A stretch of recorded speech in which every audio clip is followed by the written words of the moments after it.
संतुलन alternative investment fund के fund manager पराग ठक्कर साहब हमारे साथ इस समय शो पर जुड़ रहे हैं और हम सब जानते हैं सर को काफ़ी लंबा गहरा अनुभव भी है। सर का बाज़ार में काफ़ी सारे अलग अलग फंड्स में सर ने काम भी करा हुआ है। सर बहुत बहुत शुक्रिया और दिवाली की आपको और आपकी टीम को भी बेहद शुभकामनाएं।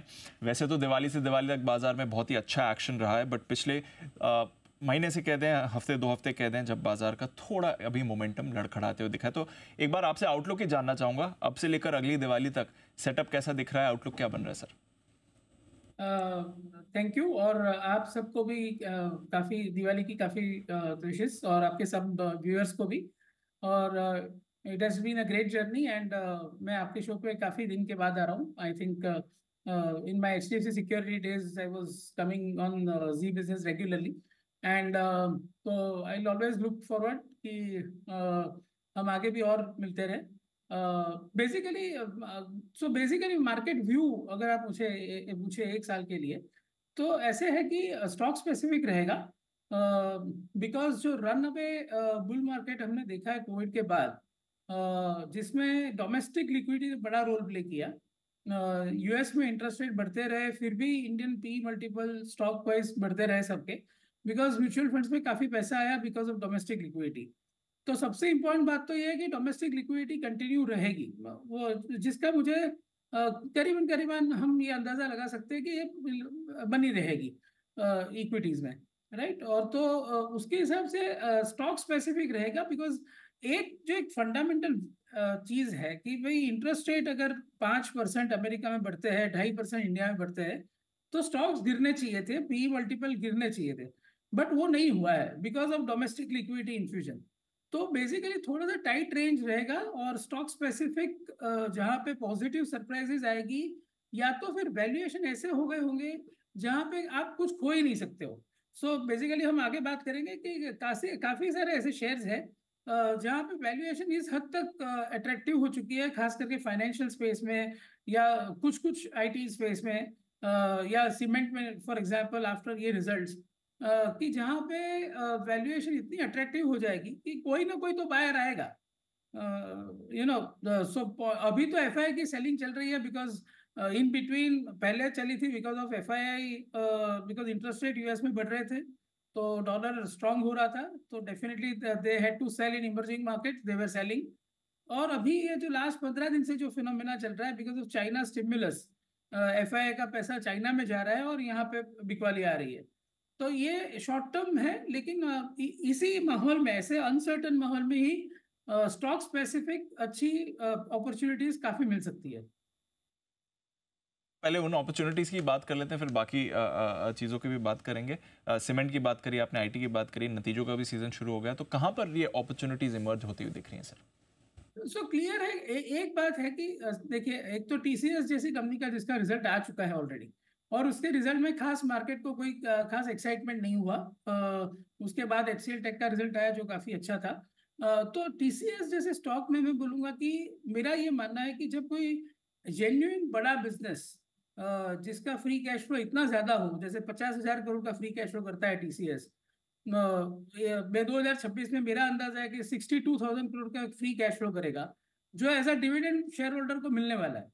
आज मार्केट के 15 लाख करोड़ है, तो आपको 3.5-4% डिविडेंड यील्ड हो जाएगा एक साल के बाद TCS में। और उसके अगर मैक्रोस की मैं बात करूं, तो गोल्डमैन सैक्स, JP Morgan, Wells Fargo, Citi bank, कल मॉर्गन स्टैनली का रिजल्ट आया, सब ने अच्छा काम किया है। तो banking industry which is the biggest customer for Indian IT services company like TCS is doing well.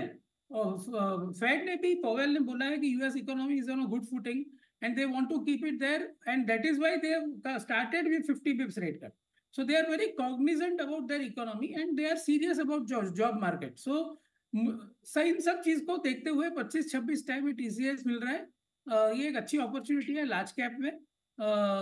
वैसे भी मेरा एक फिलोसफी रहा है कि जितने भी 6-7 साल से जो मैं फंड मैनेज कर रहा हूँ, हर फंड में पहले 3-4 पोजीशनों में एक बड़ा टाटा स्टॉक हो रहता ही है after Chandra has taken over.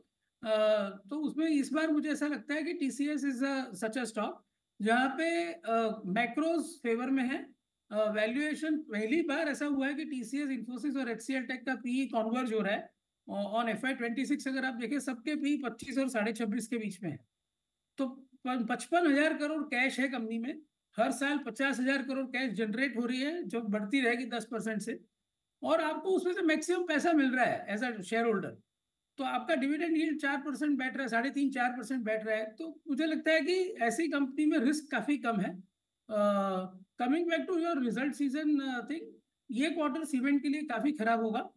Monsoon था, वैसे भी तो डिमांड कम थी, कंपटीशन थी, मार्केट शेयर के लिए जो फाइट चल रही है उसकी वजह से प्राइसेस काफी नीचे थे।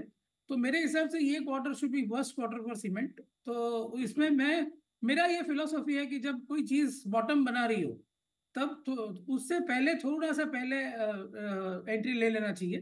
क्योंकि जनवरी फरवरी मार्च में जब चीजें ठीक होगी, गवर्नमेंट स्पेंडिंग होगी चालू, कंस्ट्रक्शन एक्टिविटी होगी, तब cement definitely should bounce back.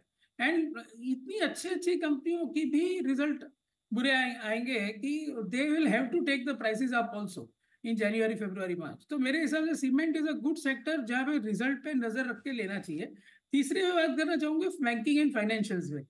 तो बेसिकली आप देखिए एसबीआई जैसा स्टॉक है, या ऐसे बैंक है, या आज समझो एक्सिस का रिजल्ट है, एलआईसी हाउसिंग फाइनेंस है, फेडरल बैंक है, ये सब स्टॉक्स ऐसे वैल्यूएशन पे है। एक एग्जांपल मैं आपको देता हूँ, जैसे एसबीआई है, अभी एसबीआई का मार्केट कैप 7 लाख करोड़ के आसपास है। उसमें आप उसकी जो सब्सिडरीज की वैल्यू निकाल लो, यस बैंक का स्टेक, एनएसई में 7% स्टेक है, वो सब निकाल लो, तो आपको करीबन करीबन 1 टाइम बुक वैल्यू और 6 के पी में मिल रहा है एसबीआई।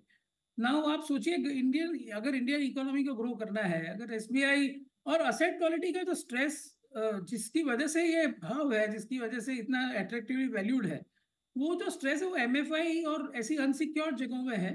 एसबीआई का थोड़ा सा जो अनसिक्योर्ड पर्सनल लोन लैंडिंग है वो भी गवर्नमेंट एम्प्लॉयज को है। तो वहां पे कोई एनपीएस का इतना ज्यादा मुझे खतरा नहीं दिखता है, मार्जिन भी रेंज बाउंड रहेंगे, 12-13% ग्रोथ होता रहेगा, 6 का पी है, सो रिस्क रिवॉर्ड काफी फेवर में। सेम ऐसे ही मैं बात करूंगा जैसे फेडरल बैंक में अभी it is trading at 1.2 times book, ROI 1.2 1.3 हमेशा रहा है, तो इसीलिए मार्केट को ने कभी इसको ज्यादा मल्टीपल नहीं दिया है। लेकिन अभी मनियन साहब आ गए हैं कोटक महिंद्रा बैंक से, he has a very good experience of 25 years and his only focus will be to improve ROA. Bank तो अच्छा ही है, right, deposit franchise is very good, if you see NPAs it सबसे कम है पूरी जी सर। बैंकिंग सेक्टर में, फेडरल बैंक है। तीसरा एग्जांपल मैं लूंगा जैसे एलआईसी हाउसिंग फाइनेंस, अभी वो ये स्टॉक इतना गिर चुका है आज की तारीख में, जो 615-20 का जो भाव चल रहा है, आपको मैं बोलूँ FY26 की बुक वैल्यू 725 रुपये है। Okay, 80% of the book is salaried employees. Okay, तो इसमें कोई ज्यादा बड़ा डिफॉल्ट तो आना नहीं है, तो प्रॉब्लम है खाली मार्जिन का। तो मैं बोलता हूँ कि अगर 80 रुपए का उसका ईपीएस था पिछले साल, मैं बोलता हूँ ग्रोथ ही नहीं है, चलो ग्रोथ ही नहीं है तो भी क्या है, तो भी 7 के पी पे आप ले रहे हो, तो आप ग्रोथ के लिए कोई मल्टीपल ही नहीं दे रहे हो। तो प्रॉब्लम क्या है फिर ऐसी कंपनी में। और आपकी एक सिंपल बात है, आप एक होम लोन जब देते हो, एक कस्टमर 7 से 8 साल की होम लोन होती है, राइट। तो अगर वो आज अपना धंधा बंद कर दे और नई लोन देना बंद कर दे, तो भी ये जो 7-8 साल में उसका ईएमआई का जो प्रॉफिटेबिलिटी आएगी, उतना ही मार्केट कैप आप दे रहे हो, जबकि कंपनी तो पूरे लाइफ टाइम चलने वाली है और कल सवेरे उठ के वापस नई लोन देनी वाली है। तो कुछ कुछ चीजें ऐसी है जहां पे मार्केट कहीं पे भी जाए, यहाँ से आप ज्यादा पैसा नहीं खो सकते हो। और कुछ टेक्निकल ट्रेड्स है, जैसे मैं बोलता हूँ कि अगर ये चाइना का स्टिमुलस रियली काम करता है, तो जैसे कि नाल्को है, एनएमडीसी है, ये स्टॉक्स भी काफी वैल्यूएबल है। जैसे नाल्को में एल्यूमिना में काफी तेजी लास्ट 15-20 दिन में हुई है, और उसके कुछ कुछ तो स्ट्रक्चरल रीजन है जो 6 से 9 महीना भी चल सकते हैं, जैसे कि बॉक्साइट शॉर्टेज है, जी।